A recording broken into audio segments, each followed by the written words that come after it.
نحن البحر ونحن النار، كل العالم سمعت فينا، حاطيني مهما صار، وعحب نحن فينا.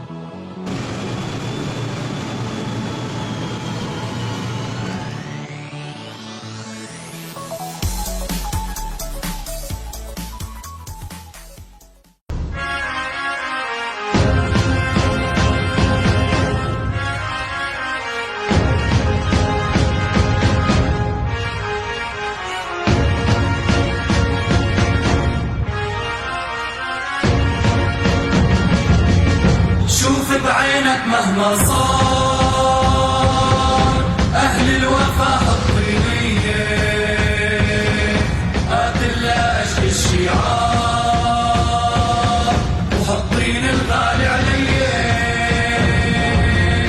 نحن البحر ونحن النار، كل العالم سمعت فينا،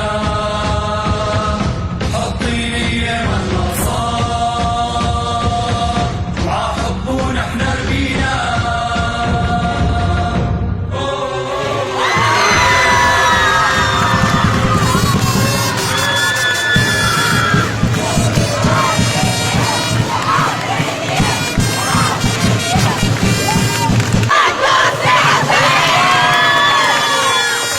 أول شيء ألف مبروك لهالصبايا، مبروك لنادي حطين، لهالجمهور الحلو، يعطيه العافية للصبايا، لأهاليهم، لعائلتي، لأنه نحن بنترك البيت كثير بنطلع على التمرين. صاروا 3 سنين عم بيتعبوا البنات، حبنا نشكر الله هلا لقوا نتيجة نشكر الله. الإدارات كلها اللاحقة والسابقة والهلا موجودين يعطيهم ألف عافية، ما حدا قصر معنا أبدا أبدا أبدا. حكم دولي أعمل بالإمارات، هلا حاليا زياره بسوريا. والله اولا يعني هو حلاوه المباراه بجمهورها اللي كان موجود، والمستوى كان مقبول نوعا ما. انا برايي انه حطين بالاخير استحق الفوز، يعني ما كان في شيء يدعو للشك بالمباراه. الحمد لله. هلا العوامل، نحن كثير عوامل. من اولا انه نحن ما عندنا صاله بالنادي، فنحن ما عم نتمرن 5 على 5. بالصيف صار عندنا ملعب البرا المفتوح، بس مره مفتوح غير الملعب هذا. نحن ما بنقدر نعطي جهد فيه لانه بصير اصابات على الركب وعلى الاجرين، خاصه كانوا قاطعين، فهذا سبب انه نحن ما نعطي طف.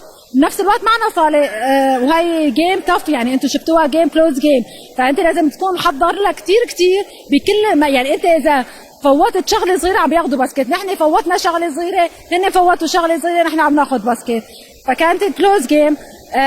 هي ما انا ما بعتبرها خساره، هي اولا قولا واحدا، لانه انت وقت تطلع بنفس اليوم من اسباب التعب والارهاق، انت طالع من الساعه 8:30 من النادي لتصل لهون الساعه 3، كلها تطول معنا الطريق، وصلنا على اللعب رأسا على التحماية. فأنا بعتبر السبب من الأسباب، سبب إنه نحن ما عنا صالة، سبب الأولاد صغار، يعني إنه عم بتعلموا لسه. طلعنا أغلاط، نحن وقت تلعبي بهالمستوى، نحن ما لعبنا ولا مباراة بهالمستوى العالي. نحن بنعرف نادي حطين وفريق حطين محضرين من أول رح ياخذوا الأول، قد ما لهم مناح. جود جيم لعبوها بطريقة احترافية. هذا التحضير صار له سنة، يعني نحن دائما كنا عم نتمرن ونجتهد لحتى نوصل لهون. مرينا بصعوبات، انه كان في بكالوريات، كان في شوية تقصير بالتمارين، بس قدرنا الحمد لله نحقق البطولة. والأهم المعلومة انه نحن ما خسرنا ولا سنة هذا الدوري، يعني هذا الدوري ما خسرنا ولا لعبة.